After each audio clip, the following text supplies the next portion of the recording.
अगर कोई देवी देवता हो तो।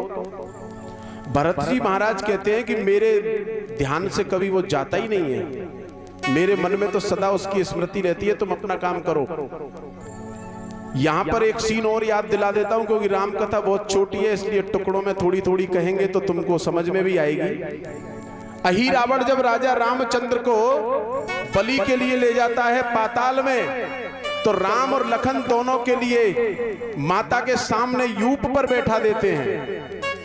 तलवार लेकर के दो दैत्य खड़े हैं, लक्ष्मण की तरफ और राम जी की तरफ। अही रावण कहता है कि राम, यदि तेरा कोई हितैषी इस संसार में हो जो तुझे बचाने के लिए आ जाए तो उसका नाम पुकार। राम ने भी यहां पुकारा, भरत, कोई नहीं आया। लक्ष्मण से कहा कि लखन, अगर कोई तेरा हितैषी हो, तेरा इष्ट हो, तेरा कोई देवता हो, तेरा कोई रक्षक हो तो उसको पुकार ले। लक्ष्मण ने कहा, राक्षस राज रावण, तुझे जो करना है वो कर ले। यदि मैंने मेरा इष्ट, मेरा मित्र, मेरा कोई देवता पुकार लिया तो वो कोई छोटा मोटा नहीं है, राम जी जैसा। वो धरती को फाड़ कर आ जाएगा, अंतरिक्ष को चीर कर आ जाएगा, वो कहीं से भी आएगा पर तेरा संहार कर देगा, इसलिए तू कर। अही रावण का वो पाताल लोक अवेद्य था, वहां कोई आ नहीं सकता था। अहंकार की पारावार उस पर बहुत पड़ी हुई थी। उसने कहा, अब तो तू पुकार, तभी बलि का काम आगे बढ़ेगा। बोल, उसका नाम कौन है ऐसा पहलवान जो इस पाताल लोक में आ जाए?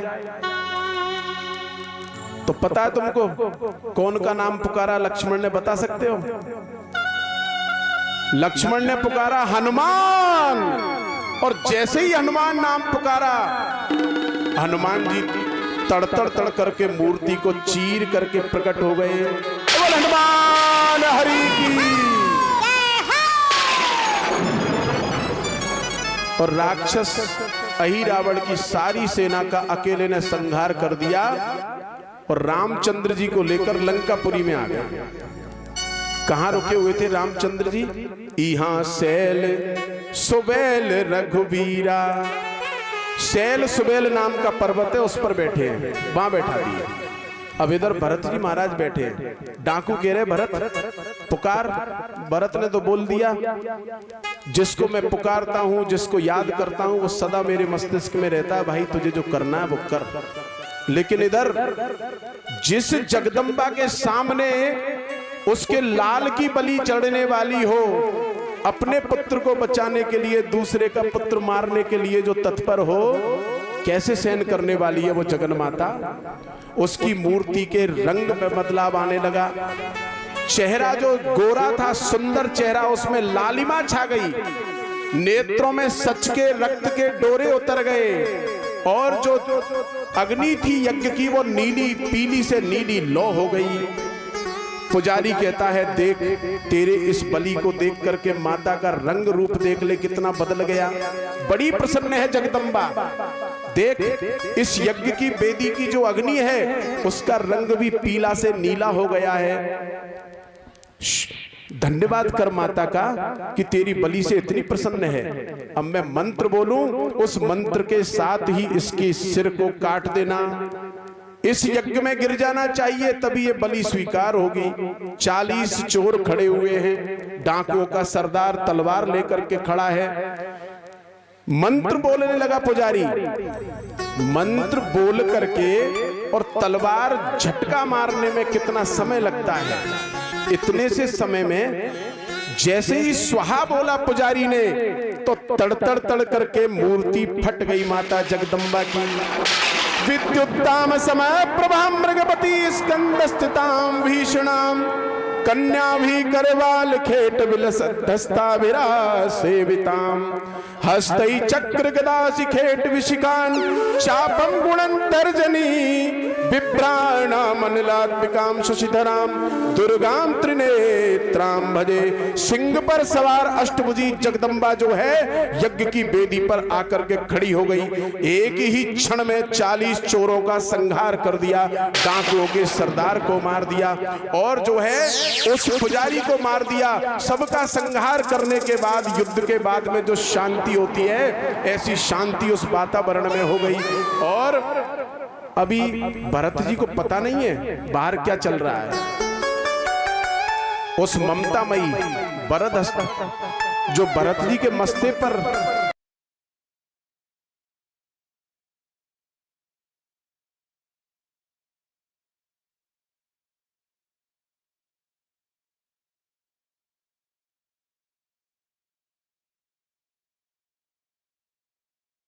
चाहता तो इन 40 चोरों को इसी समय संहार कर देता। मैया मुझे अपना कर्म नहीं करना, मैंने अपने से कर्म किया, उस कर्म से 3 जन्म मुझे लेने पड़े। अब मुझे कर्म बंधन में नहीं बंधना, अब जो करना है वो तुझे करना है, बस मुझे कुछ नहीं करना। मैया अंतर ध्यान हो गई आशीर्वाद दे करके। भरत जी खड़े हुए, मखमल के वस्त्र पहने हुए हैं, फूलों की माला गले में है, इत्र सुगंधी लगा हुआ है, वातावरण महकता हुआ जाता है। और भरत जी सुंदर ब्रह्मानंद का ध्यान करते हुए जाते हैं। रास्ते में मिल गए एक राजा जिसकी पालकी का एक कहार मर गया। 3 कहारों पर पालकी है। उस राजा ने कहा अगर कोई आदमी मिल जाए रास्ते में तो उसको लगा देना। महाराज आदमी तो है पर ऐसा लगता है जैसे कोई राजा हो। गुलाब की माला है गले में, सुगंध आ रही है यहां तक। भैया देख लेना कहीं कोई बड़ा राजा हो। पूछा क्या नाम है? जो जवाब डाकुओं को दिया वही जवाब इनको दिया। राजा ने अंदर पालकी में से बोला जोत लो, पागल है। पालकी में जुत गए। अब भरत जी महाराज तो रास्ता देख के चलते हैं, पगडंडी का रास्ता है। पगडंडी में एक पगडंडी चेटे चेटी भी बना लेते, तुमने अगर देखा हो तो चीटियां भी बना लेती हैं, छोटी छोटी पगडंडियां। तो उन पगडंडियों में जैसे ही वो कोई पगडंडी नीचे आती है तो भरत जी उछल जाते हैं चीटी को बचाने के लिए। तो राजा पालकी में इधर से उधर टकराता है।